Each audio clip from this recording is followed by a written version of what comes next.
The gentlelady from Florida, Ms. Wilson, recognized for 5 minutes. Thank you, Mr. Chairman and Ranking Member Fox. And thank you, Secretary Walsh, for being here today. It's always good to see you. We're proud to have you fighting on behalf of American workers. I'm also proud to know you have a Floridian as an assistant, Secretary Jose Javier Rodriguez, on your team supporting reemployment assistance. We're so proud of him here in Miami-Dade County. Secretary Walsh, we learned at a hearing on reauthorization last year that retaining high-quality instructional staff at Job Corps centers is challenging because local school districts can pay more and draw talent away. At the same time, no wage floor is tied to locality pay rates at Job Corps centers because the department has taken administrative action to exempt Job Corps from Service Contract Act. This is puzzling because nothing in the Service Contract Act prohibits coverage for Job Corps center contractors. Will you commit to looking into this exemption and the department's steps to ensure that the contractors running that the contractors who are running Job Corps centers are covered under the Service Contract Act? Thank you, Congressman. Right now, what we're doing with Job Corps in the Department of Labor is we're looking at realigning and reevaluating and strengthening Job Corps. And part of that is going to be looking at the contracts, and making sure that first and foremost the staff is being treated fairly and paid good wages. And number two, making sure that the effectiveness of the program is effective. We have 57,000 young people that go through Job Corps every year, and there's no reason why those 57,000 young people that go through Job Corps are not connected to a job. Almost everyone in this hearing has a Job Corps in your district or near your district.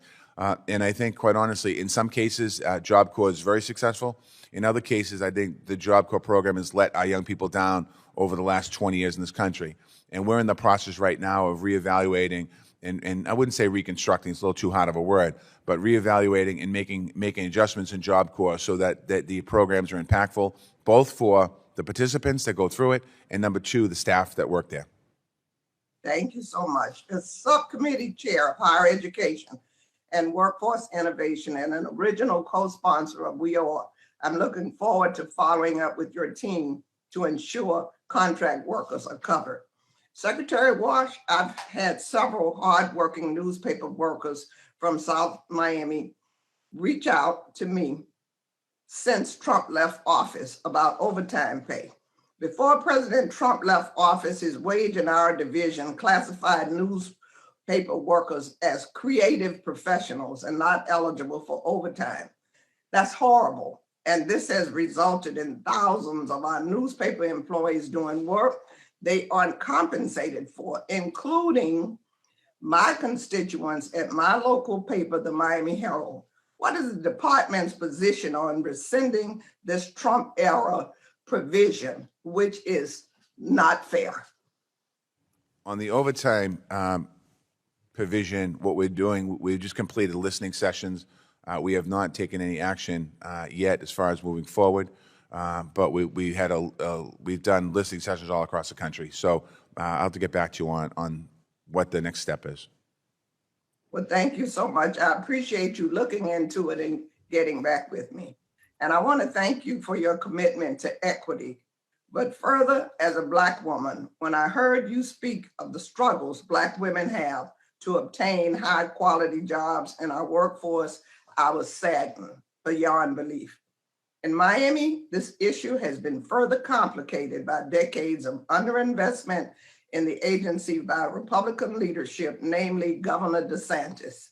Just last year and even today, I received dozens of calls from well-meaning Floridians begging for help with the long waits at the Florida Department of Economic Opportunity to both talk to someone and also receive the unemployment benefits they are rightfully owed.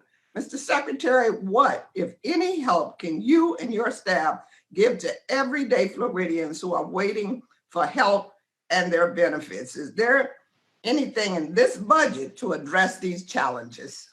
There is money that we're looking for in our Women's Bureau to get a path for getting more people and more women, particularly women of color, engaged, open expanding pipelines to careers in infrastructure, including apprenticeships, pre-apprentice programs. Historically, jobs like the trades pay better than other jobs. Women have not gone into those areas. Childcare and elder care are careers where a lot of women are, and they're underpaid.